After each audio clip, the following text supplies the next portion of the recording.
আসসালামু আলাইকুম ওয়া রাহমাতুল্লাহি ওয়া বারাকাতুহু।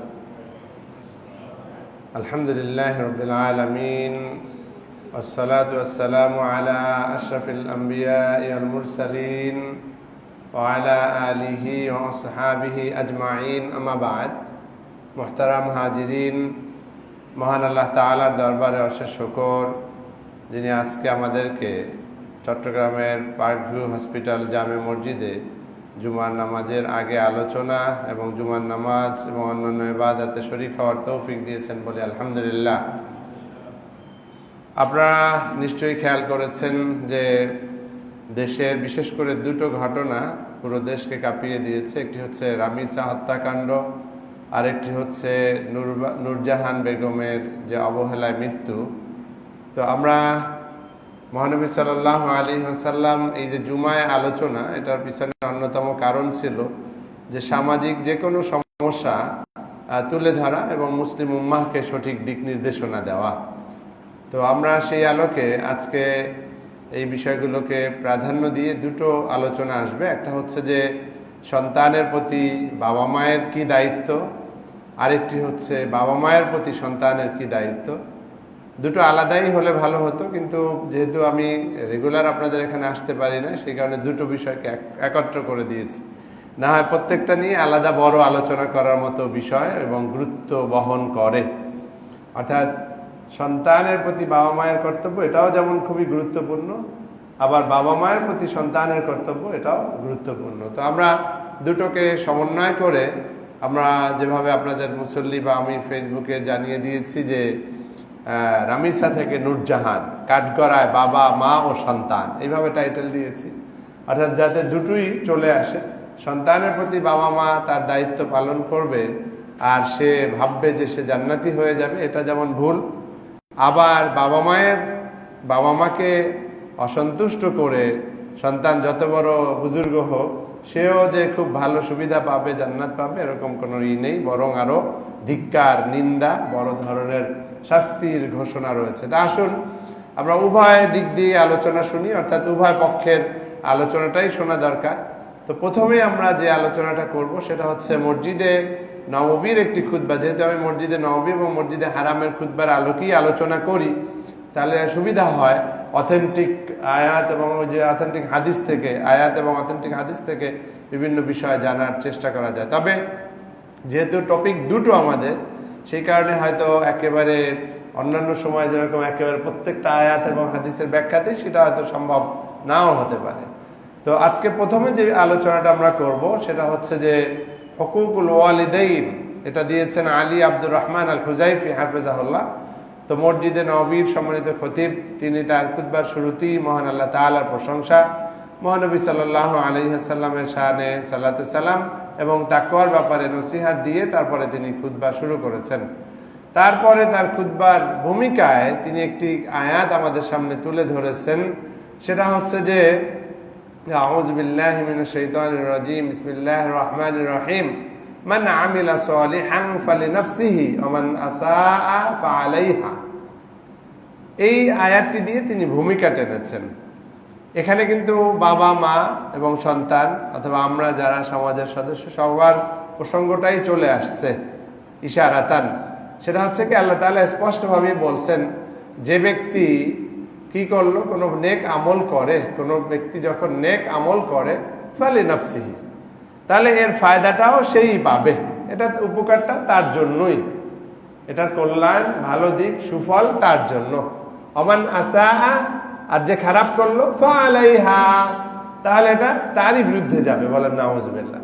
তাহলে বক্তব্য স্পষ্ট, বেশি কথা বলা লাগে না। একটা আয়াতের, এই ছোট্ট একটি আয়াত দ্বারাই ক্লিয়ার হয়ে গেল যে আমরা যদি ভালো করি এর সুফলটা আমরা ভোগ করব, যদি আমরা খারাপ করি তাহলে এর কুফলটা আমাদের ভোগ করতে হবে।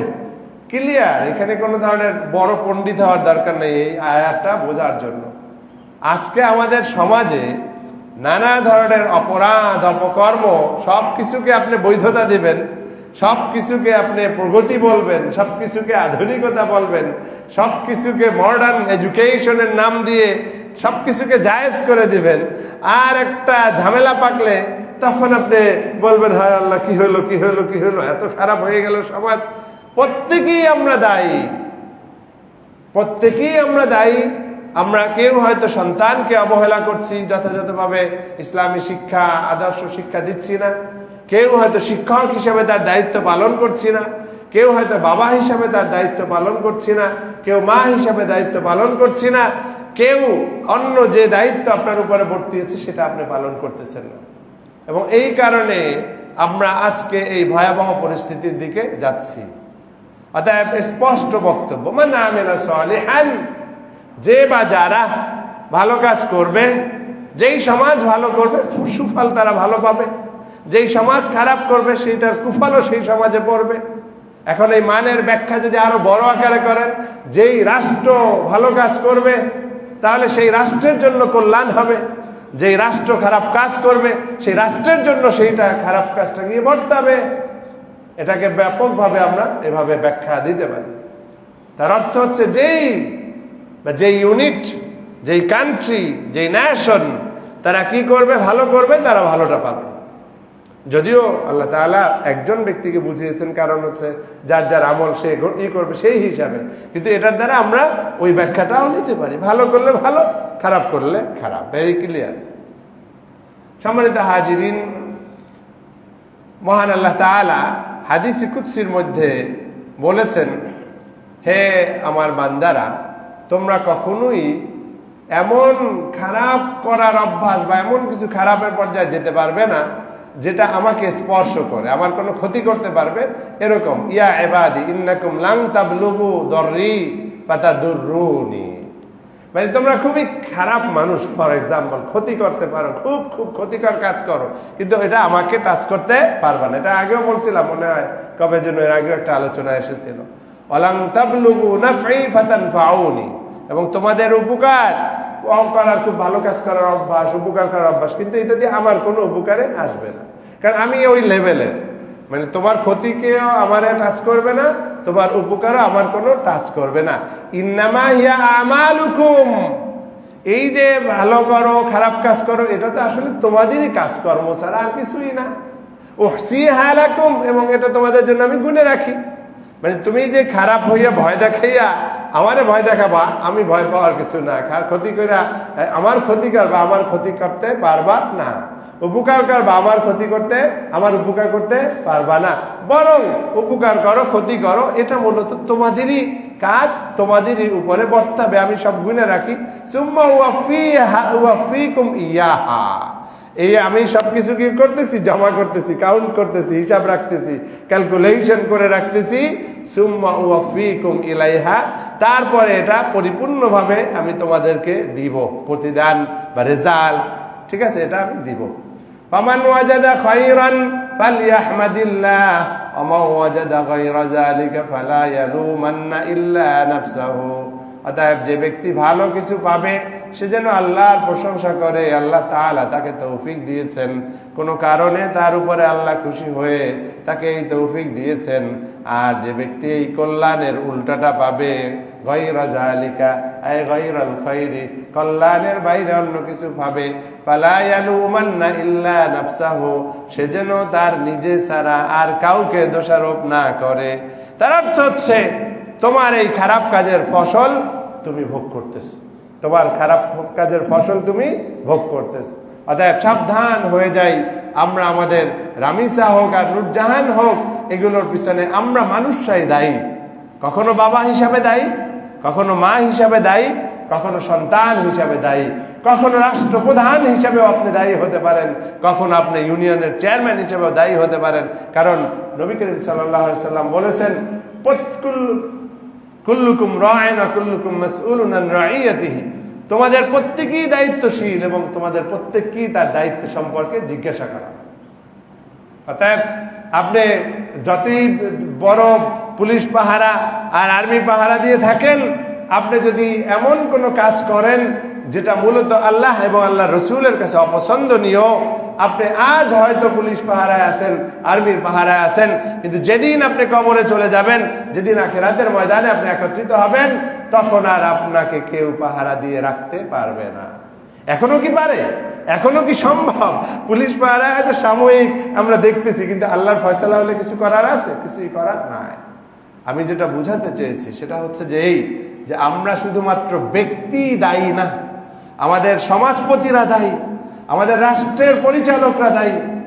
আমি দেখলাম কয়েকদিন আগে একটা আসলো কি যে ক্লাস 4 থেকে শারীরিক শিক্ষাও নাম দেয় না, নাম দিয়েছে খেলাধুলা। এটা তার কি পাঠ্যসূচির অন্তর্ভুক্ত করবে। আচ্ছা, বুঝলাম তাদের একটা যুক্তি হলো যে এই যে মোবাইলের এডিকশন হয়, খেলাধুলা করলে তাদের মধ্যে ওইগুলো হয়তো কাটবে। নিয়াত যদি ভালো থাকে, কিন্তু আমরা একটা মুসলিম জাতি, আমাদের কাছে এই বক্তব্যটা স্পষ্ট হতে হবে যে পর্দানিসীন কোনো মেয়ে 9-এ পড়ে, 10-এ পড়ে, আপনি যখনই তার সিলেবাসের মধ্যে খেলাধুলাকে রাখবেন, তাহলে সে পাশ করার জন্য এটা করতে বাধ্য হবে। এখন খেলাধুলার মাঠে যখন সে তো তখন এই জুব্বাল খেলা পরে যাইতে পারবে না, তখন আপনি তারে হাফ প্যান্ট পরাইবেন, তারে এটা করাইবেন, ওটা করাইবেন। এই কথাগুলো সব ক্লিয়ার থাকতে হবে যে আপনি কিভাবে করতেছেন। মালয়েশিয়ায়ও ছেলে মেয়েদের নানাভাবে তাদের এইসব অ্যাক্টিভিটিস রয়েছে, ইসলামিক অনেক অনেক উন্নত দেশগুলোতে রয়েছে। পর্দা পুশিদা রক্ষা করে এমন ভাবে যেটা মূলত শরীর চর্চা এবং এই যে মানসিক গঠনের কাজেই ব্যবহার করা হয়। এখানে এই বেলেল্লাপনা, বেহায়াপনা, পর্দাহীনতা অথবা এই ছেলে মেয়েদের অবাধ মেলামেশা করে সমাজকে ধ্বংসের জন্য তারা করে না, বরং তারা রিয়াল সেন্সেই এই কাজটা করে। তো আমরা সেজন্য সতর্ক করে দিচ্ছি যে আপনি যেই কথাগুলো বলছেন বা করছেন, সেটার জন্য বাস্তবতা কি, বাস্তব প্রয়োজন কতটুকু, মুসলিম উম্মাহ এদেশের ম্যাক্সিমাম যারা নাগরিক তাদের ধর্ম বিশ্বাসের সাথে সেটা কতটা সাংঘর্ষিক, কতটা প্রযোজ্য, সেই বিষয়গুলো বিবেচনা রেখেই যেন আমাদের রাষ্ট্রের কর্ণধাররা সিদ্ধান্ত নেয়। বলা হচ্ছে জুলাই থেকে বই ছাপা শুরু হয়ে যাবে। বই ছাপার আগে আর ছাড়েন, অনলাইনে দেন, আমরা দেখি, অভিযোগ থাকলে আমরা সেটার কাউন্টারে আলোচনা করি। আমাদেরকে না জানিয়ে বই ছাপাবেন, সিলেবাস প্রণয়ন করবেন, তারপরে তো বুমেরাং হতে পারে। আমি এই কথাটা মনে উঠেছে বিদায় বললাম এই কারণে যে আজকে মানে আমিলা সালেহানের ব্যাখ্যা দিতে গিয়ে এই কথাটা বললাম যে আজকে যদি রাষ্ট্রপ্রধানও উল্টাপাল্টা করে, আল্লাহ তাআলার কাছে ধরা খাওয়া ছাড়া কোনো উপায় নাই। কারণ ওই দিন আল্লাহ তাআলার ফয়সালা ছাড়া আর কারো কোনো ফয়সালা গ্রহণযোগ্য হবে না। মনে থাকবে ইনশাআল্লাহ, কোনো বাহাদুরি চলবে না। সম্মানিত হাজিরিন, এরপরে তাহলে আমরা দেখলাম হাদিসে কুদসিতেও আল্লাহ তাআলা স্পষ্ট করে বলছেন যে যদি আমরা অকল্যাণ কিছু পাই, ফালা ইয়ালুমান্না ইল্লা নাফসাহু, অতএব আমরা সাবধান হয়ে যাব, আমাদের নিজেদের ব্যাপারে আমরা সতর্ক হব। আল্লাহ তাআলা আমাদের তৌফিক দান করুন, বলুন আমিন। সম্মানিত হাজিরিন, তারপরে মসজিদে নববীর সম্মানিত খতিব তার খুতবার আরো কিছু বিষয় আলোচনা করেছেন যে আল্লাহ তাআলার প্রতি বান্দার হক, সেই আলোচনা আমাদের আজকের বিষয় নয়, সেই কারণে আমরা অন্য দিকে চলে যাচ্ছি। যেখান থেকে শুরু করেছেন বাবা মায়ের আলোচনা, সেখান থেকে আমি আলোচনাটা করছি। সেটা হচ্ছে তিনি বলছেন যে আল্লাহ এবং আল্লাহ রসুলের প্রতি হকের পরে আযমুল হুকুকি বা'দা হাক্কিল্লাহি ওয়া রাসূলিহি হুকুকুল ওয়ালিদাইন, তিনি বলছেন আল্লাহ এবং আল্লাহ রসুলের প্রতি যে বান্দাদের হক রয়েছে, সেই হকগুলোর পরে সবচেয়ে আযম, সবচেয়ে বেশি মর্যাদাওয়ালা হক হচ্ছে হুকুকুল ওয়ালিদাইন, বাবা মায়ের প্রতি সন্তানের হক, বাবা মায়ের প্রতি সন্তানের হক। এবং এই হকটা যে খুবই গুরুত্বপূর্ণ, ওয়ালি ইযামি হাক্কিহিমা কারানাল্লাহু হাক্কাহু বিহাক্কিহিমা, এবং এই বাবা মায়ের হক খুব গুরুত্বপূর্ণ হওয়ার কারণেই আল্লাহ তাআলা একটি আয়াতের মধ্যে অথবা একাধিক আয়াতের মধ্যে আল্লাহর হকের পাশাপাশি বাবা মায়ের হককে বসিয়েছেন। বলেন সুবহানাল্লাহ, অর্থাৎ গুরুত্ব দেওয়ার জন্য। আউযু বিল্লাহি মিনাশ শাইতানির রাজীম, বিসমিল্লাহির রহমানির রহিম। ওয়া ক্বাদা রাব্বুকা আল্লা তা'বুদু ইল্লা ইয়্যাহু ওয়া বিল ওয়ালিদাইনি ইহসানা ইম্মা ইয়াবলুগান্না ইনদাকাল কিবরা আহাদুহুমা আও কিলাহুমা ফালা তাকুল লাহুমা উফফিন ওয়া লা তানহারহুমা وقل لهما قولا كريما واخفض لهما جناح الذل من الرحمة وقل رب ارحمهما كما ربياني صغيرا। আল্লাহ তাআলা স্পষ্টভাবে বলছেন ওয়াকাদা, আল্লাহ তাআলা হুকুম দিয়েছেন, নির্ধারণ করে দিয়েছেন, আমাদের জন্য নির্ধারণ করে দিয়েছেন, ওয়াজিব করে দিয়েছেন। রব্বুকা, তোমাদের রব, তোমার রব কি নির্ধারণ করেছেন, কি হুকুম দিয়েছেন, কি ফয়সালা করে দিয়েছেন? আল্লাহ তা'বুদু ইল্লা ইয়াহু, যে তোমরা আল্লাহ ছাড়া আর কারো ইবাদত করবে না। আল্লাহ ছাড়া আর কারো ইবাদত করা যাবে? করা যাবে না। আল্লাহ তা'বুদু ইল্লা ইয়াহু, আল্লাহ ছাড়া আর কারো ইবাদত তোমরা করবে না। ওয়াবিল ওয়ালিদাইনি ইহসানা, এবং বাবা মায়ের সাথে ইহসান করবে। এটা আল্লাহর নির্দেশ, আল্লাহর ফয়সালা। এরপর আল্লাহ তাআলা ব্যাখ্যা দিচ্ছেন, ইম্মা ইয়াবলুগান্না ইনদাকাল কিবারা আহাদুহুমা আও কিলাহুমা, যদি বা যখন তোমাদের বাবা মায়ের মধ্যে কোনো একজন অথবা দুইজনই যদি এরকম হয় যে তাদেরকে পেয়ে বসলো কি কেবার, অর্থাৎ বার্ধক্য এসে গেছে, বাবা মা বৃদ্ধ হয়ে গেছে, কোনো একজন অথবা দুইজন, ফালা তাকুল্লাহুমা উফিন, এই যে বার্ধক্যের বয়সে যত্ন নেওয়াটা আসলেই খুব কঠিন, কারণ অনেক সময় তাদের মেজাজ থাকে খিটখিটে, অনেক সময় অনেক কিছুই তারা সহ্য করতে পারে না, স্বাভাবিক যুক্তিতে অনেক সময় অনেক কথাবার্তা হতে পারে না। এই অবস্থাটা বাস্তব। কিন্তু আল্লাহ তাআলা বাবা মায়ের যেই কদর, বাবা মায়ের যেই সম্মান, বাবা মায়ের যে ফজিলত, বাবা মায়ের যে অবদান, সেটাকে গুরুত্ব দেওয়ার জন্য বুঝিয়েছেন, যতই বার্ধক্যের কারণে খিটখিটে মেজাজ হোক আর যাই করুক না কেন, তুমি সন্তান হিসাবে ভুলেও তার সামনে উপ শব্দটা বলতে পারবে না। কার নির্দেশ? কার নির্দেশ? আল্লাহর নির্দেশ, আমার বক্তব্য না। আল্লাহ তাআলা বলছেন, ফালা তাকুল্লাহুমা উফিন, উপ শব্দটা পর্যন্ত বলতে পারবা না, বলবা না। আল্লাহ বলছেন, তার মানে এটা আমার জন্য এটা হারাম, ভুলেও করা যাবে না। আল্লাহ তাআলা এটা আমাদের উপরেই করে দিয়েছেন, অবধারিত করে দিয়েছেন। ফালা তাকুল্লাহুমা উফিন ওয়ালা তানহারহুমা, তাদেরকে ধমক দিবে না, তাদেরকে ধমক দিবে না, ধমকের সুরে গরম ভাবে ভাষায় কথা বলবে না। আকুল্লাহুমা কাওলান কারীমা, বরং তাদের সাথে তুমি এমন ভাবে কথা বলো যেটা হবে সম্মানজনক, যেটা হবে অত্যন্ত মর্যাদাকর। বলেন সুবহানাল্লাহ। তুমি উফ শব্দটা বলতে পারবা না, তুমি এভাবে ধমক দিতে পারবা না, বরং সর্ব অবস্থায় বাবা মায়ের সাথে সম্মানজনক, তাদের জন্য মানানসাই, তাদের জন্য উপযুক্ত ভাষায় কথা বলতে আল্লাহ নির্দেশ দিয়েছেন। এরপর আল্লাহ তাআলা বলছেন, আখফিদ লাহুমা জানাহাজ যুল্লি মিনার রাহমা, একটি কাব্যিক ভাবে অলংকারিক শব্দ আল্লাহ তাআলা ব্যবহার করেছেন, অর্থাৎ তোমার ডানা মেলে দাও। আখফিদ লাহুমা, তুমি নত করো। আখফিদ লাহুমা জানাহাজ যুল্লি মিনার রাহমা, দয়া ভালোবাসায় তোমার ওই একেবারে বিনয়ের সাথে তোমার এই বিনয়ের ডানাটাকে বাবা মায়ের জন্য এভাবে মেলে দাও। বলেন সুবহানাল্লাহ। আখফিদ লাহুমা জানাহাজ যুল্লি মিনার রাহমা আকুর রব্বিরহামহুমা কামা রাব্বায়ানি সগীরা। বলেন রব্বিরহামহুমা কামা রাব্বায়ানি সগীরা। আবার বলেন রব্বিরহামহুমা কামা রাব্বায়ানি সগীরা। ও আল্লাহর বান্দারা, এবার আসেন আমাদের সেই নূরজাহান বেগমের কথায়। কোথায় পেয়েছেন?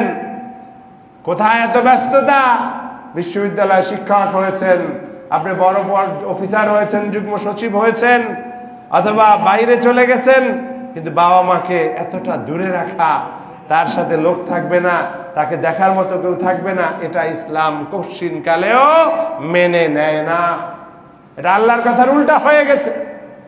যেখানে কথার ক্ষেত্রে এত ভদ্রতা, সেখানে কাজের ক্ষেত্রে তো আরো বেশি কঠিন, যেটা অন্যান্য হাদিসে আছে। রিদার রব ফি রিদাল ওয়ালিদাইন, সাখাতুর রব ফি সাখাতিল ওয়ালিদাইন। বাবা মা খুশি, আল্লাহ খুশি। বাবা মা বেজার, আল্লাহ বেজার।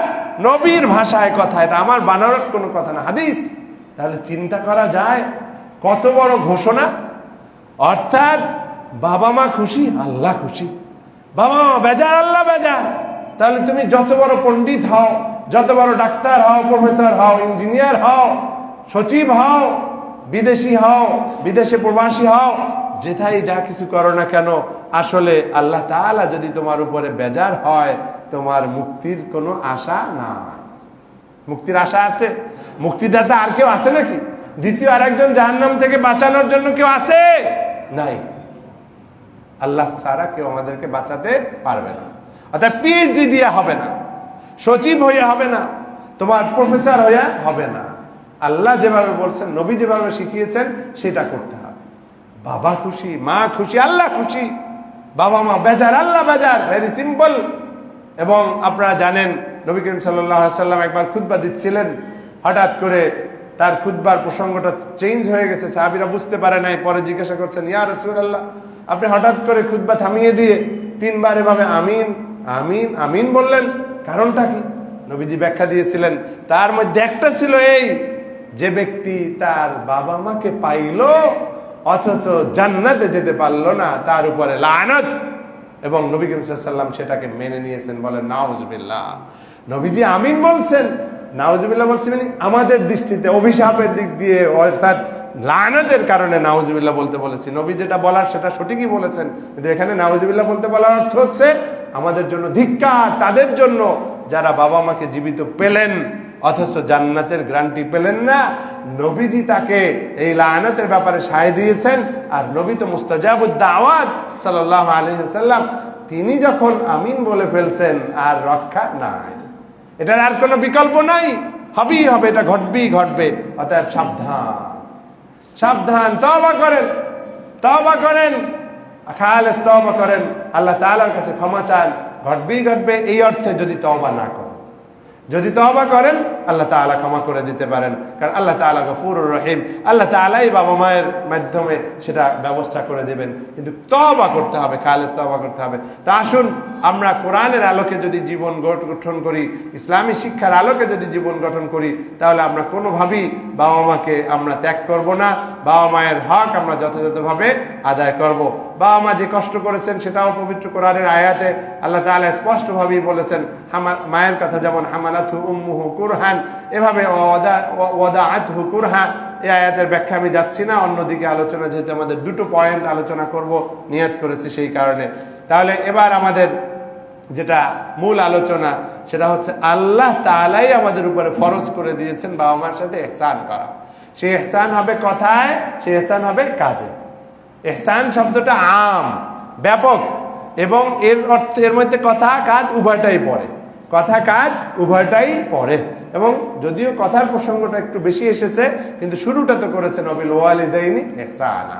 আমাদেরকে এই আয়াতের আলোকে এবং নবী করিম সাল্লাল্লাহু আলাইহি ওয়াসাল্লাম যে হুঁশিয়ারি দিয়েছেন খুতবা অবস্থায়, জিবরাইল সাল্লাম বলেছেন যে তার উপর লানত বর্ষিত হোক, নবীজি আমিন বলেছেন, আমরা সতর্ক হয়ে যাব।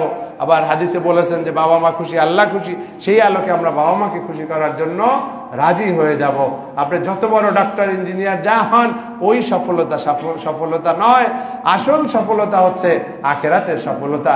যে ব্যক্তি দুনিয়ায় খুব অল্প স্বাভাবিকভাবে জীবন যাপন করে, কিন্তু আল্লাহ তাআলাকে খুশি করে, বাবা মাকে কোরআন হাদিসের আলোকে সহিহ সুন্নাহ অনুসারে বাবা মাকেও খুশি করতে পারে, অর্থাৎ মাসিয়াত বা খারাপ কাজের ক্ষেত্রে নয়, ভালো কাজের ক্ষেত্রে এভাবে শরীয়ত মেনে, তাহলে তাদের জীবনটাই আসলে দুনিয়ায়ও ধন্য, আখিরাতেও ধন্য। আল্লাহ তাআলা আমাদের সেই তৌফিক দান করুন, বলুন আমিন। এবং বাবা মায়ের হক, একটা হাদিসে এসেছে যে কোনোভাবেই আসলে এটা আমরা পরিপূর্ণভাবে আদায় করা সম্ভব নয়। তারা যতটুকু কোরবানি করেছেন, কষ্ট করেছেন, সেটা আসলে আমরা যতই চেষ্টা করি সেটাও সম্ভব নয়। একটা উদাহরণ নবী করিম সাল্লাল্লাহু আলাইহি ওয়াসাল্লাম দিয়েছেন যে আসলে কোনোভাবেই যে সম্ভব নয়। একটা উদাহরণ নবী করিম সাল্লাল্লাহু আলাইহি ওয়াসাল্লাম দিয়েছেন, লা ইয়াজজিয়া ওয়ালাদুন ওয়ালিদাহু ইল্লা আইয়াজিদাহু মামলুকান ফায়াশতারিহি ফায়ুতিকাহু। একটা উদাহরণ দিয়েছেন যে এই অবস্থা ছাড়া বাবা মায়ের হকটা পরিপূর্ণভাবে আদায় করা সম্ভব না, অর্থাৎ প্রতিদান দেওয়া সম্ভব না, বাবা মা যেটা করেছেন সেটার পুরস্কার দেওয়া সম্ভব না। তবে এমন যদি হয়ে বসে কোনো কারণে, যে কোনো যুদ্ধে বা কোনো একটা অবস্থার আলোকে বাবা বন্দী হয়ে আসছে, কোনো ঘটনা চক্রে হয়ে বসতে পারে, বাবা কোথাও চাকরি করে বা কোনো রাষ্ট্রের আছে, সেই হিসাবে যদি এরকম হয় যে আসছে, সে বন্দী হয়ে আসছে, তারপরে সন্তান তাকে কিনে নিছে, কিনে নেওয়ার পরে তাকে মুক্ত করে দিয়েছে, যেহেতু বন্দী হইলে এটা কঠিন একটা জীবন, সেখান থেকে মুক্তি দেওয়া, এটা একটা কিছুটা প্রতিদান তাকে দেওয়া হইল, অর্থাৎ তার জীবনটা বন্দী দশা থেকে মুক্তি পাওয়া। এটা দিয়ে বোঝানো হয়েছে এই যে আসলে আমরা যতই চেষ্টা করি বাবার হক, বাবার যে প্রতিদান সেটা দেওয়া সম্ভব নয়, বাবা মায়ের প্রতিদান দেওয়া সম্ভব নয়। সম্মানিত হাজিরিন, এই যে হাদিসটার কথা বলছি, এটা যেহেতু বলে ফেলেছি, আমি এটা আর ব্যাখ্যা দিচ্ছি না। তাহলে আমাদের সাবধান হতে হবে। নবী করিম সাল্লাল্লাহু আলাইহি ওয়াসাল্লাম যেহেতু করেছেন, হুঙ্কার দিয়েছেন, হুঁশিয়ারি দিয়েছেন যে বাবা মাকে পাওয়ার পরেও জান্নাতে যেতে পারবে না, তাদের উপরে লানত রগেমা আনফুহু বলা হয়েছে, তার নাকে ধুলায় দূষিত হোক, এটা এক ধরনের অভিশাপ। অতএব সেটা নবীজি যখন আমিন বলেছেন, আমাদের অবশ্যই সতর্ক থাকতে হবে। আল্লাহ তাআলা আমাদের সকলকে সতর্ক হওয়ার তৌফিক দান করুন, বলুন আমিন। আরেকটি বিষয়, যেই ঘটনা ঘটলো নূরজাহান বেগমের সাথে, সেটা আসলে কিয়ামতের আলামতের একটা অংশ। কিয়ামতের আলামতের কতগুলো অংশের মধ্যে নবী করিম সাল্লাল্লাহু আলাইহি ওয়াসাল্লাম বলেছেন যে সন্তান রাগান্বিত হবে। একটু আগে আল্লাহ তাআলা বলছেন যে কি ধমক দিয়ে কথা বলা যাবে না, সুন্দর করে কথা বলতে হবে, সম্মানজনক কথা বলতে হবে। আর রাগ দেখানো সেটা তো আরো খারাপ। কিন্তু কিয়ামতের আলামত হচ্ছে এই যে আল ওয়ালাদু গাইজান, আই ইয়াকুন আল ওয়ালাদু গাইজান, সে ছেলে সে রাগান্বিত হবে, রাগ করবে। আর বাবা তুমি আমার পোলা, আমার লাগে তুমি রাগ দেখাও আর জায়গা পাও না। কিন্তু এটাই বাস্তবতা, এটা আপনাদের সাথেও ঘটে। মেয়েরা ছেলেরা ভাব দেখায়, রাগ দেখায়, এটা কিয়ামতের আলামত। কিয়ামতের আলামতের অর্থ হচ্ছে এটা খুবই নিন্দিত একটা কাজ, ঘৃণিত একটা কাজ। এটা কোনোভাবে আল্লাহ তাআলা সহ্য করেন না, সেই কারণে কিয়ামত হবে। মানে অন্যান্য অনেক কারণের সাথে এটাও একটা কারণ। অতএব আমাদেরকে এখান থেকে বাঁচার চেষ্টা করতে হবে। আল্লাহ তাআলা আমাদের সতর্ক হওয়ার তৌফিক দান করে, বলুন আমিন। সম্মানিত হাজিরিন, বাবা মায়ের অবাধ্য যারা হয়, বাবা মায়ের অবাধ্য হলে তার জন্য আসলে অনেক অনেক ধরনের খারাপ পরিণতি রয়েছে, যেটা নবী করিম সাল্লাল্লাহু আলাইহি সাল্লাম একটু আগেই যেটা বলেছেন যে সন্তুষ্ট করতে পারলো না, সে তার উপরে লানত। এবং এটা খুবই দুঃখজনক। ওই যে বলা হয়েছে রেদার রব ফি রেদাল ওয়ালিদাইন, আল্লাহ যখন অখুশি তাহলে তুমি জান্নাতে যাওয়ার কোনো নিশ্চয়তা তুমি পাচ্ছ না। আল্লাহ খুশি হলে তুমি জান্নাতে যাওয়ার এই সুযোগ পাবে। অতএব আমরা কোনোভাবেই যেন আমাদের বাবা মায়ের প্রতি আমরা খারাপ আচরণ না করি। এবং আমরা দুঃখ প্রকাশ করছি নূরজাহান বেগমের জন্য, আমরা দোয়া করছি যে এতগুলো সন্তানকে শিক্ষিত করতে নিশ্চয়ই তার প্রচুর কষ্ট লেগেছে। এবং সন্তানদেরকে গড়ার ক্ষেত্রে বাবার চেয়ে মায়ের ভূমিকাটা বেশি হয়, যেহেতু বাবা আর্নিং এর জন্য বাইরে বাইরে ব্যস্ত থাকে, মা বেশি সময় দেয়। অথচ সেই মাকে এইভাবে বিছানায় ফেলে যাওয়া, সে যাই হোক, সে নিজেও স্টেটমেন্ট দিয়েছে বুয়েটের সে যে শিক্ষক, সেটা যদি সত্য হয় তারপরেও আমরা এটা ক্ষমা করতে পারি না। সে যেটা বলেছে যে তারা এক কোরবানির দিন একসাথে খেয়েছে, এই করেছে, তারপরেও কেন এই সময়টা, এই মুহূর্তটা, মৃত্যুর এই মুহূর্তে কেন সন্তানরা পাশে থাকতে পারলো না? কঠিন যদি বাস্তবতাও হয়, তুমি কাজের লোক ঠিক করে দিবে অথবা অন্য যে কোনো ভাবে হোক ব্যবস্থা নিবে। আল্লাহ তাআলা আমাদেরকে, আমরা যারা মুসল্লি রয়েছি অথবা অনলাইনে যারা শুনতেছি, আমাদের প্রত্যেককে এই জাতীয় অপকর্ম, এই জাতীয় অপরাধ, এই জাতীয় অন্যায় থেকে মুক্তি দান করে, বলুন আমিন। সম্মানিত হাজিরিন, নবী করিম সাল্লাল্লাহু আলাইহি ওয়াসাল্লাম বলেছেন যে জান্নাতের ঘ্রাণ পাওয়া যাবে মিন মাসিরাতি 500 আম, 500 বছর, 500 বছরের যে পথ। এখন এটা যদি আবার আধুনিকভাবে বিমানের সাথেও মিলান তাহলে তো আরো, কারণ নবী কিন্তু এটা বলে না যে বিমান হলে বাদ, এটা তো বলে না, মাসিরা পথ চলা, ঠিক আছে। আমরা যদি সাধারণটাও ধরি তাহলে সেইখান থেকে ঘ্রাণ পাওয়া যাবে, চিন্তা করা যান। কিন্তু এরপরে নবী বলতেছেন কি, ওয়ালা ইয়াজিদু রিহাহা আকুন, আই আকুল ওয়ালিদাইন, কিন্তু এই জান্নাতের ঘ্রাণটা জুটবে না বাবা মায়ের অবাধ্য সন্তানের জন্য, বলেন নাউজুবিল্লাহ। এবার সাবধান হয়ে যান যারা বাবা মায়ের অবাধ্যতা করেন, বাবা মায়ের কথা শোনেন না, বাবা মায়ের উল্টা চলেন, সাবধান হয়ে যান। জান্নাতে যাওয়া তো দূরের কথা, জান্নাতের ঘ্রাণটাও জুটবে না, বলেন নাউজুবিল্লাহ। অতএব সাবধান, আমরা নূরজাহান বেগমের এই পরিণতি থেকে শিক্ষা নিব যে আমরা ভুলেও কখনো এটা করে নিজেদেরকে জাহান্নামের দিকে ঠেলে দেব না। আল্লাহ তাআলা আমাদের সেই তৌফিক দান করে, বলুন আমিন। সম্মানিত হাজিরিন, আমি একটু তাড়াহুড়া করছি এই জন্য যেহেতু আমাদের আরেকটা টপিক রয়েছে, সেই টপিকটা হচ্ছে রামিসা কেন্দ্রিক। রামিসার ব্যাপারে আপনারা দেখেছেন, সেটাও আর একটা লোমহর্ষক ঘটনা আমাদের সামনে হাজির হয়েছে। আমরা আগেই বলেছি যে নবী করিম সাল্লাল্লাহু আলাইহি ওয়াসাল্লাম জুমার আলোচনায় সমসাময়িক বিষয় নিয়ে কথা বলতেন। আমরাও মসজিদে নববী, মসজিদে হারামের খুতবা বললেও সমসাময়িক বিষয়ের সাথে মিলিয়ে কথা বলি। যেহেতু রামিসা এবং নূরজাহান বেগমের এই দুটো ঘটনা আমাদেরকে স্পর্শ করেছে, পুরো জাতিকে নাড়া দিয়েছে, সেই কারণে আমি একজন সচেতন মানুষ হিসাবে, শিক্ষক হিসাবে আমি মনে করি দুটো বিষয় নিয়ে আলোচনা করা দরকার। তো বাবা মায়ের প্রতি সন্তানের হক, সংক্ষিপ্তভাবে আমরা যতটুকু আলোচনা করেছি, আমাদের অ্যালার্ট হতে হবে আর কোনো নূরজাহান বেগমের সংবাদ আমাদের সমাজে, আমাদের দেশে যেন না হয়, সেরকম প্রস্তুতি নিন। আল্লাহ তাআলা তৌফিক দান করে বলুন আমিন। এবার আসেন সন্তানের প্রতি বাবা মায়ের দায়িত্ব। রামিসার ঘটনার জন্য কে দায়ী, যেহেতু এটা কোর্টে রয়েছে, আসুক, আলোচনা হোক, তারপরে ফয়সালা দিক। পত্রপত্রিকায় আমরা যা জানি সেটা থেকেও কিছু কথা বলা, আমার ব্যক্তিগত অনুভূতি থেকে কিছু কথা বলা, কিছু অভিজ্ঞতা থেকে কিছু কথা বলা, যাতে করে আমরা সাবধান হতে পারি। একটু আগেই উদাহরণ দিয়েছিলাম যে আমাদের রাষ্ট্র পরিচালনার দায়িত্ব নিয়েও যখন দেধারসে বলে যে খেলাধুলা করে দেওয়া হবে, সিলেবাসে কারিকুলামে দিয়ে দেওয়া হবে, কোনো বাউন্ডারি আমরা জানতে পারি না যে এই খেলাধুলা করতে গিয়ে সে হাফ প্যান্ট পরবে কিনা, এই খেলাধুলা করতে গিয়ে মেয়ে ছেলেরা অবাধ মেলামেশায় লিপ্ত হবে কিনা। তার মানে আমরা একটা ভয়াবহ অবস্থার মধ্যে রয়েছি। আমাদের সমাজ, আমাদের রাষ্ট্র একটা ভয়াবহ ঝুঁকির মধ্যে রয়ে গেছে। অর্থাৎ শারীরিক শিক্ষা বা মানসিক গ্রোথের জন্য এক্সারসাইজ আমরা অস্বীকার করি না, কিন্তু সেটা হতে হবে শরীয়ত সম্মত পদ্ধতিতে, হতে হবে সেটা আমাদের ধর্মীয় বিশ্বাসের আলোকে, মুসলমানদের চেতনার আলোকে। এর বাইরে যদি আপনি এটা সিলেবাসে বাধ্য করে পর্দানিশীন মেয়ের পর্দা নষ্ট করেন, পর্দা পালনকারী ছেলের পর্দা নষ্ট করেন, জেনাবে বিচারকে উস্কে দেন, আপনি আজ বিধর্মীদের কাছে, অন্যদের কাছে প্রগতিশীল আধুনিক মানুষ হিসাবে পরিচিত হলেও আল্লাহর কাছে আপনি ধরা খাবেনই। অতএব আমি সতর্ক করছি।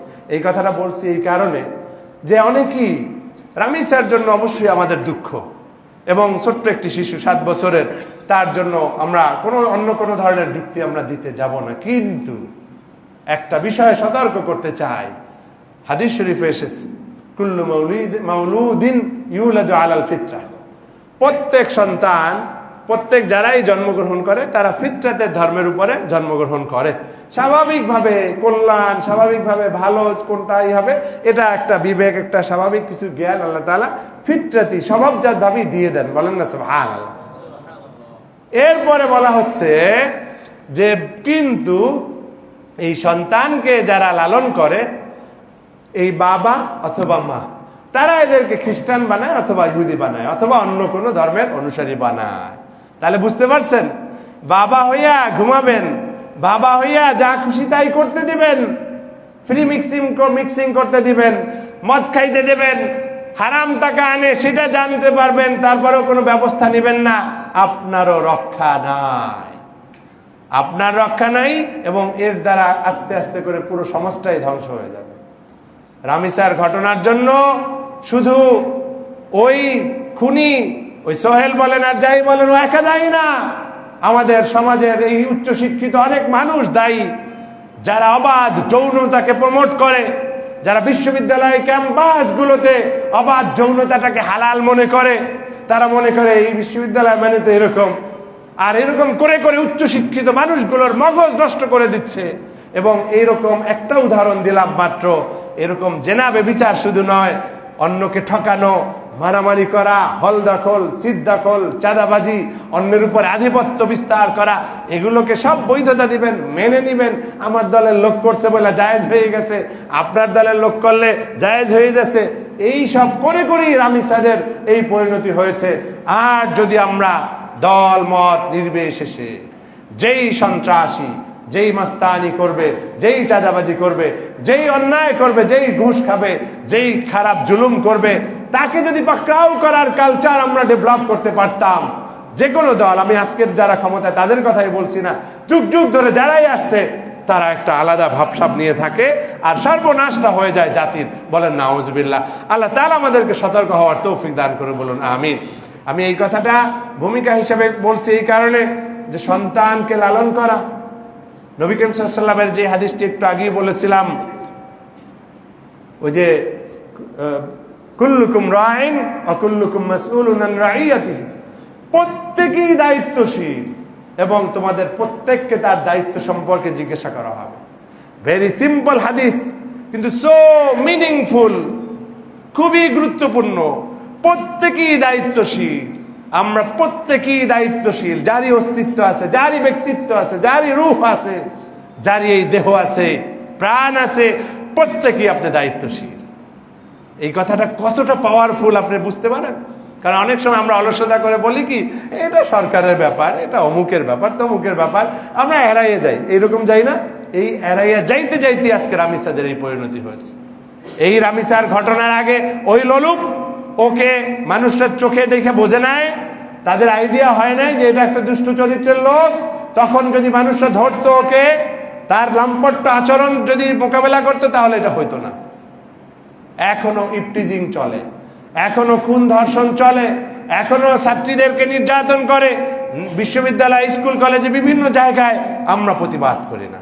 অথচ নবীর ভাষায়, নবীর ট্রেনিং হচ্ছে মান রাআ মিনকুম মুনকারান ফালিয়ুগাইয়িরহু বিয়াদিহি। যদি কেউ কোনো অন্যায় দেখো, তাহলে তার হাত দিয়ে অর্থাৎ শক্তি দিয়ে সে মোকাবেলা করবে। যদি সেটা সম্ভব না হয় তাহলে কথা দিয়ে মোকাবেলা করবে। যদি সেটা সম্ভব না হয় তাহলে অন্তরে অন্তরে চিন্তা ভাবনা করতে থাকবে, এভাবে ভাবতে থাকবে কিভাবে এটা ঠেকানো যায়। অর্থাৎ এটা শুধুমাত্র মনে মনে ঘৃণা না, মুহাদ্দিসিনে কেরাম ব্যাখ্যা দিয়েছেন, এটা নিয়ে ভাবনা চিন্তা করতে থাকতে হবে, ওয়ে আউট, পথ বের করার জন্য। কোথায় আমাদের সেই ইসলাম? সেই ইসলাম না থাকার কারণে আজকে ভয়ঙ্কর পরিণতি। যে আমি বললে আমার চাকরিটা যায় কিনা, আমি বললে আমার অবস্থা কি হয়। আরে বাবা, তুমি নিউট্রালি বলো, এমন ভাবে বলো যাতে করে দল মত নির্বিশেষে সবাই হুঁশিয়ার হয়ে যায়, সবাই বুঝতে পারে যে আমার মধ্যে এই ভুলগুলো আছে, তাহলে তো তোমার এত ভয়ের কিছু নাই। অতএব সাবধান, আমরা কোরআন এবং হাদিসের আলোকে যেই বিষয়গুলো বলছি আমাদের সতর্ক হওয়া উচিত। আমরা অন্যায় যদি দেখি তাহলে সেই অন্যায়ের প্রতিবাদ আমাদেরকে করতে হবে। আমি বাবা হিসাবে সন্তানের নিগরানি করাকে অস্বীকার করতে পারি না। অন্য আরেকটি কঠিন হাদিস দেখি কোথায় আছে, আমি পড়েছি, সেটা হচ্ছে আগে নবী করিম সাল্লাল্লাহু আলাইহি ওয়াসাল্লাম ট্রেনিং দিয়েছেন সাহাবীকে। ইবনে আব্বাস রাদিয়াল্লাহু আনহুকে বলছেন, ইয়া গোলাম, হে আল্লাহর বান্দা, ইন্নী উআল্লিমুকা কালিমাতিন, আমি তোমাকে কিছু কথা শিখাবো। আপনি আপনার ছেলেদেরকে নিয়ে বসেন। কয়জন আছি বাবা মাকে মেয়েদের সাথে সময় দেন, ছেলেদের সাথে সময় দেন না। এখন নবীর থেকে ট্রেনিং নেন। নবী করিম সাল্লাল্লাহু আলাইহি ওয়াসাল্লাম এভাবে হালাকা করতেন, পারিবারিক হালাকা করতেন, সাহাবীদের সাথে হালাকা করতেন। এখন আব্দুল্লাহ ইবনে আব্বাস রাদিয়াল্লাহু আনহুকে বলছেন, আমি তোমাকে কিছু কথা শিখাবো। ইহফাজিল্লাহ ইয়াহফাজুক, আল্লাহকে হেফাজত করো, আল্লাহ তোমাকে হেফাজত করবে। আল্লাহকে হেফাজত কিভাবে করব? আমি আল্লাহরে কিভাবে সংরক্ষণ করব, হেফাজত করব, রক্ষা করব? এর অর্থ হলো ইহফাজ দ্বীন আল্লাহ, ইহফাজ আহকাম আল্লাহ। আল্লাহ তাআলার হুকুম, আহকাম, বিধিবিধান, এটাকে তুমি হেফাজত করো, আল্লাহ তাআলা তোমাকে বালা মুসিবত থেকে হেফাজত করো। তাহলে আমরা আমাদের ছেলেমেয়েদেরকে ট্রেনিং দেব কেন? এখন তো ঘরে ঘরে ইন্টারনেট, ঘরে ঘরে মোবাইল, ঘরে ঘরে ল্যাপটপ, যা খুশি তাই দেখতে পারে। বাবা নাক ডেকে ঘুমাইতে আছে আর ছেলেমেয়েরা রাত জায়গা পর্নোগ্রাফি দেখতেছে। আপনি ভাবছেন আপনি মহা দরবেশ, ফজরের নামাজ জামাতে পড়ছেন আর জান্নাতে যাবেন? এত সহজ না। আপনার দায়িত্ব ছিল আপনার সন্তান কিভাবে বড় হচ্ছে না হচ্ছে, খারাপ হচ্ছে কিনা সেটা দেখভাল করার। কারণ অন্য একটি হাদিসে বলা হয়েছে যে আল্লাহ তাআলা কাউকে কোনো একটা দায়িত্ব দেওয়া হলো, সেই দায়িত্ব সে পালন করলো না, সে জাহান্নামী। বলেন নাউজুবিল্লাহ। অর্থাৎ সে দায়িত্বের ব্যাপারে প্রতারণা করলো, যথাযথভাবে সে দায়িত্বটা পালন করলো না, সে জাহান্নামী। বলেন নাউজুবিল্লাহ। তাহলে সন্তান লালন পালন করা এটা আপনার উপর দায়িত্ব না, এটা আপনার উপরে ফরজ না। আপনি সেটা না করে আপনি এই রামিসার পরিণতির পরে কানবেন, তাহলে হবে না।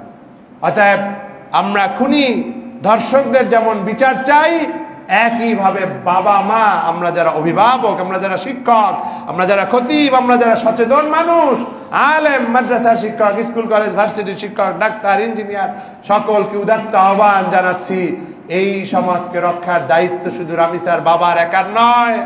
ওই রামিসার বাবার, আপনি আমি সবাই সমান। আমারও দুটো মেয়ে আছে, আপনারও মেয়ে আছে। এই সবাইকে সবাই মিলে রক্ষা করতে হবে। সমাজ আজকে মাদকতায় ছেয়ে যাচ্ছে, খবরও রাখেন না, খবরও রাখেন না যে আপনার ছেলে মেয়ে নানাভাবে এডিক্টেড হয়ে যাচ্ছে, আপনার ছেলে মেয়ে পর্নোগ্রাফির এডিক্টেড হয়ে যাচ্ছে, ইন্টারনেট এডিক্টেড হয়ে যাচ্ছে, অসৎ সঙ্গ করছে, প্রেমের নামে অবাধ মেলামেশা করছে। এভাবে একের পর এক ঘটনা ঘটেই যাচ্ছে চোখের সামনে। আল্লাহর অভিশাপ আসবে না তো আসবে কি? রহমত পাওয়ার জন্য যেই গুণগুলো লাগে সেগুলো তো হারিয়ে ফেলছি আমরা। অভিশাপ পাওয়ার জন্য যেই দোষগুলো লাগে সেগুলো তো আমাদের চলে এসেছে। অতএব এই হাদিসটা মনে রাখবেন, ইহফাজিল্লাহ ইয়াহফাজুক, আল্লাহকে হেফাজত করো মানে আল্লাহর দ্বীনকে রক্ষণাবেক্ষণ করো, আল্লাহর হুকুম আহকাম মানো, আল্লাহ হেফাজত করবে। মনে থাকবে ইনশাআল্লাহ। তো নবীজি যেভাবে সাহাবীকে তালিম দিয়েছেন, আজকে গিয়ে সন্তানদেরকে এভাবে তালিম দেবেন। এরপরে নবীজি আরো বলছেন, ইহফাজিল্লাহ তাজিদুহু তুজাহাক, তুমি আল্লাহকে হেফাজত করো মানে আল্লাহর হুকুম আহকাম মানো, তাকে তোমার পাশে পাবে। বলেন না সুবহানাল্লাহ। ও আমার বন্ধুরা, রামিসার বাবার কান্না যদি এখন আমি কল্পনা করি, আমি কান্নায় ভেঙে পড়বো।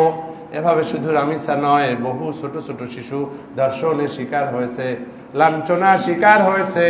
আমরা আল্লাহকে পাশে পাচ্ছি না এই কারণে যে আমরা আল্লাহর হুকুম অমান্য করছি। আমরা বিশ্ববিদ্যালয়ের শিক্ষক হয়ে, বড় বড় স্কলার হয়ে, পণ্ডিত হয়ে, তারপরে নিজেরা খোদা ভাবতেছি আর উল্টাপাল্টা যা খুশি তাই বলতেছি, আধুনিকতার নাম দিচ্ছি। কখনো বলছি এটাই তো প্রগতিশীলতা, নানা নাম দিয়ে দিয়ে দিয়ে আল্লাহর হেফাজত করছি না, আল্লাহর হুকুম আহকামের হেফাজত করছি না, দ্বীনের হেফাজত করছি না। যার কারণে আল্লাহ তাআলাও তার রহমতের চাদর দিয়ে আমাদেরকে ঢাকতেছেন না। বলেন নাউজুবিল্লাহ। আল্লাহকে তুমি হেফাজত করো, আল্লাহকে তোমার পাশে পাবে। পাশে পাচ্ছি না, তার মানে হচ্ছে আমরা আল্লাহর যে হেফাজত করার দায়িত্ব সেটা আমরা পালন করছি না। ওয়া ইযা সাআলতা ফাসআলিল্লাহ, যখন তোমরা চাইবে আল্লাহর কাছে চাও। ওয়া ইযা ইসতাআনতা, যখন কোনো সাহায্য চাইবে, ফাসতাইন বিল্লাহ, আল্লাহর কাছে তোমরা সাহায্য চাও। নবী করিম সাল্লাল্লাহু আলাইহি ওয়াসাল্লামের অভ্যাস ছিল এই। এক সাহাবী ব্যাখ্যা করছেন, আন জুনদাব আল বাখালি, তিনি বলছেন যে কুন্না মা রাসূলিল্লাহি সাল্লাল্লাহু আলাইহি ওয়াসাল্লাম ওয়া নাহনু ফিতিয়ানুন, আমরা যখন ছোট বাচ্চা ছিলাম, নবী করিম সাল্লাল্লাহু আলাইহি ওয়াসাল্লামের পাশে ছিলাম, তখন নবী করিম সাল্লাল্লাহু আলাইহি ওয়াসাল্লাম আমাদেরকে কি করতেন? ফাতাআল্লামনাল ঈমান, আমরা ঈমান শিখেছি। ক্বাবলা আন নাতাআল্লামাল কুরআন, কোরআন শেখার আগে ঈমান আমরা শিখেছি। সুম্মা তাআল্লামনাল কুরআন ফাজদাদনা বিহি ঈমানান, তার মানে হচ্ছে আপনি আল্লাহকে যেন শিখতে পারে। কিন্তু একটা দুঃখজনক বিষয় হচ্ছে কি, আমি বেশি কথা বললে ক্ষমা করবেন, যেহেতু বিশ্ববিদ্যালয়ের শিক্ষক কিছু বিষয় মাথায় আসে শেয়ার করছে। যারা ইসলামের শত্রু তারা চিন্তা করে এত ব্যাপক, এত বড় টার্গেট নেয় যেটা আমাদের মাথায় ধরে না। এই যে খেলার কথাটা কেন আসলো, ওরা কোনোদিন আপনাকে সামনাসামনি বলবে না যে এটা ইসলাম বিরোধী, এটা এটা সেটা, সেই বিষয়গুলো আড়ালে রাখবে। কোথায় ইরাকে হামলার সময় কি বলছিল? ওয়েপন্স অফ মাস ডিস্ট্রাকশন, গণবিধ্বংসী অস্ত্র আছে, অতএব এটাকে ধ্বংস কর। এইরকম তাদের স্লোগানগুলো হয় খুব সুন্দর সুন্দর। তারা বলবে শারীরিক শিক্ষা, মানসিক গঠনের এটি, কিন্তু আড়ালে যে সমস্যা আছে সেটা তারা ঢেকে রাখবে, এবং এইভাবেই তারা আমাদেরকে ধ্বংস করতে চায়। ইসলামী শিক্ষা নিয়ে এত সমস্যা কেন? মাদ্রাসা শিক্ষাকে স্কুল বানাইতে হবে কেন? গত 17 বছরে মাদ্রাসার সিলেবাস এমন বানাই দিছে, আপনারা জিজ্ঞাসা করে দেখবেন, ওদের একই বই বাধ্যতামূলক করে দিছে। আমি মাদ্রাসায় পড়েছি যখন, তখন পৌরনীতি ছিল ইসলামী পৌরনীতি, অর্থনীতি ছিল ইসলামী অর্থনীতি, অর্থাৎ অর্থনীতি থাকবে ইসলামী আলোকে শিখবো। এখন কি করছে জানেন? এই সবার মধ্যে সমতা আনার জন্য নাম দিয়ে স্কুল এবং কলেজের একই সিলেবাস মাদ্রাসায়ও চাপাই দিছে, যে এরা যেন একই মন মানসিকতায় গড়ে ওঠে। আরে বাবা, একই মন মানসিকতা তাহলে আমার মাদ্রাসায় তুমি যদি করি, আমি উল্টাপাল্টা চলি, মানুষরা আমাকে গালি বেশি দেয় কা? এই দেখছো হুজুর মানুষ এই কথাটা কইতে পারলো? হুজুর মানুষ এটা কেন বলে? কারণ একটা এক্সপেকটেশন, উনি ইমাম সাহেব, উনি এটা করলো, হায় আল্লাহ, গেছে শেষ। আমরা এটা বলি না, কারণ আমাদের এক্সপেকটেশন। মাদ্রাসায় হাফ প্যান্ট পরা, ওই মেয়েদের ছবি দিয়া সেগুলো দিয়ে দিচ্ছে শরীর শিক্ষায়, এখন তো সেগুলো নিয়ে তোলপাড়, ভাইরাল। তা আমি এই কথাগুলো বলছি এই জন্য যে আগে আমাদের বাচ্চাদেরকে ইমান, ইসলাম এগুলোর ব্যাপারে শিখাইতে হবে। এগুলো যদি না শিখান তাহলে বড় হয়ে আর সেই সঠিক পথে আপনি পাবেন না। নবী করিম সাল্লাল্লাহু আলাইহি ওয়াসাল্লাম সাহাবায়ে কেরামকে ঈমান শিখিয়েছেন, কোরআন শিখিয়েছেন, ধর্ম শিখিয়েছেন। আমরাও নবীর উম্মত, নবীকে ভালোবাসি, সেইভাবে আমরা কাজ করব। আল্লাহ তাআলা আমাদের সেই তৌফিক দান করে, বলুন আমিন। আল্লাহ তাআলা এভাবে বলেছেন, আদেশ দিয়েছেন, ন'মুর আহলাকা বিস-সালাতি ওয়াসতাবির আলাইহা, যে তুমি তোমার সন্তান পরিবারের সদস্যদেরকে নামাজের ব্যাপারে কি করো? আদেশ দাও, এবং এটার উপরে খুব থাকো, সবর করে রাখো, যাতে করে পুরো মজবুতির সাথে থাকে, তারাও নামাজ পড়ে, সবাই মিলে আমরা পরিবারটা নামাজি হই। আমাদের অনেকেই আছে শুধু জুমার নামাজ পড়ি। কেন রে বাবা, কেন রে বাবা? 5 ওয়াক্ত নামাজ আমার জন্য ফরজ। জুমায় আইসা তুমি, এক সপ্তাহ আইসা তুমি বাকি পুরো এক সপ্তাহের নামাজের ফাঁকি মাইরা মুক্তি পাওয়া যাবে না। 5 বেলা নামাজ পড়তে হবে। আল্লাহ তাআলা আমাদের সেই তৌফিক দান করে, বলুন আমিন। নবী করিম সাল্লাল্লাহু আলাইহি ওয়াসাল্লাম বলেছেন, মুরু আবনাকুম বিসসালাতি লিসাবঈ সিনিন, 7 বছর বয়স হইলেই তোমাদের সন্তানদেরকে নামাজের জন্য আদেশ করো। ওয়াদরিবুহুম আলাইহা লিআশরি সিনিন, আর 10 বছর হইলে পিটানো শুরু করো। পিটানোর অর্থ হলো এমন না যে জুলুম নির্যাতনের মধ্যে পড়ে, সেটা না, তাকে ভয় দেখানো, তাকে সতর্ক করার জন্য। এখন দেখেন 10 বছর তো দূরের কথা, ভার্সিটিতে পড়ে, তারপরেও নামাজ পড়ে না, বাবা মনে করে তার দায়িত্ব সব শেষ। আর এই সব দায়িত্ব শেষ মনে করার কারণে সমাজটা ধ্বংস হয়ে গেছে। কয়জন, বুকে হাত দিয়ে, আমি কাউরে লজ্জা দেব না, এইখানে আপনাদের যারা ছেলেমেয়েরা ভার্সিটিতে পড়ে, আমি তো বিশ্ববিদ্যালয়ের প্রায় 25 বছরের শিক্ষকতার অভিজ্ঞতা থেকে বলতে পারি, 99% বাবা ভর্তি করার পরে আর তেমন কোনো খোঁজ খবর রাখে না। এবং সেই কারণে আজকে বিশ্ববিদ্যালয়ে বিদ্যা চর্চার জায়গা না হয়ে আবার যৌনতার চর্চা করে, মাদকতার চর্চা করে, এটা করে সেটা করে। কারণ বাবা মনে করছে সে তো এখন বড় হয়ে গেছে, ছেলেও চালাক, সেও ওই শয়তানের ধোকায় পড়ে শয়তানি যুক্তি দেয়, আমরা এখন অ্যাডাল্ট, আমরা 18 বছর হয়ে গেছে, বয়স হয়ে গেছে, ভার্সিটিতে পড়ি। আর যদি কোনোভাবে বিশ্ববিদ্যালয়ের কোনো শিক্ষক, প্রক্টোরিয়াল বডি বা ভাইস চ্যান্সেলর জরুরি কারণে বাবাকে ফোন করে, তাহলে তো মিছিল মিটিং এর আর শেষ নাই। কেন বাবাকে ফোন করা হয়েছে, আমাকে লজ্জা দেওয়া হয়েছে, অপমান করা। আরে বাবা, সন্তানের বাবাকে খোঁজ দেওয়া, ফোন করা, আপডেট দেওয়া, এটা এমন মহা অপরাধ হয়ে গেছে। আল্লাহু আকবার, কোথায় গেছে আমাদের সমাজটা, বুঝতে পেরেছেন? অতএব সাবধান, আমরা যেন আমাদের সন্তানদেরকে এমন ভাবে ট্রেনিং দেই যাতে করে তারা কখনোই সঠিক পথ থেকে দূরে সরে না যায়। তাদেরকে সত্যি শিখাবেন, আমানতদারিতা শিখাবেন, তাদেরকে আখলাক শিখাবেন, তাদেরকে আকীদা শিখাবেন, তাদেরকে কোরআন শিখাবেন। কারণ হচ্ছে আপনি যে ডিভাইসটা তার হাতে ধরে দিয়েছেন, আপনি কনফার্ম না সে এটাকে কিভাবে ব্যবহার করে। কিন্তু কোরআনের পুরোটাই কল্যাণ, বলেন না সুবহানাল্লাহ। দোয়া পুরোটাই কল্যাণ, বলেন না সুবহানাল্লাহ। নবীজির মোহাব্বত পুরোটাই কল্যাণ, বলেন না সুবহানাল্লাহ। ইস্তেগফার পুরোটাই কল্যাণ, বলেন না সুবহানাল্লাহ। অতএব আমরা যদি এই রামিসাদেরকে রক্ষা করতে চাই, রামিসাদের বাবা, রামিসাদের মা, রামিসাদের শিক্ষক, রামিসাদের ডাক্তার, ইঞ্জিনিয়ার, এক কথায় সমাজের যারা রাষ্ট্র পরিচালনা থেকে শুরু করে সর্বশ্রেণীর মানুষরাই রামিসাদেরকে পাহারা দিতে হবে। রামিসাদের কল্যাণে ভাবতে হবে। কোনো ধরনের ওই অতি চালাক পণ্ডিতদের ধোকায় পড়ে প্রগতিশীলতার নাম করে আমরা ওদেরকে পাহারা দেওয়ার দায়িত্ব থেকে দূরে সরে যাব না। আল্লাহ তাআলা আমাদের সেই তৌফিক দান করুক। এবং এই কথাটা আমার কোনো বানোয়াট বক্তব্য নয়, এটা মূলত রাসূলেরই ওই হাদিস, সেটা বলেই শেষ করছি। আবারও বলছি, কয়েকবার বলা হচ্ছে সতর্ক করার জন্য, কুল্লুকুম রাইন ওয়া কুল্লুকুম মাসউলুন আন রাইয়াতি, তোমাদের প্রত্যেকেই দায়িত্বশীল এবং প্রত্যেককেই জিজ্ঞাসা করা হবে। অতএব সাবধান হয়ে যান, প্রত্যেকেই যার যার দায়িত্ব পালন করেন। একটা পরিণতি হওয়ার পরে কান্নাকাটি করে লাভ নাই, আগেই সতর্ক হন। আল্লাহ তাআলা, যেহেতু সময় কম সেই কারণে আমি পুরো আলোচনা শেষ করতে পারি নাই, তারপরে যতটুকু শিখেছেন এটাকে বাস্তবায়ন করবেন। আল্লাহ তাআলা আমাদের তৌফিক দান করুক, আমিন। আখির দাওয়ানা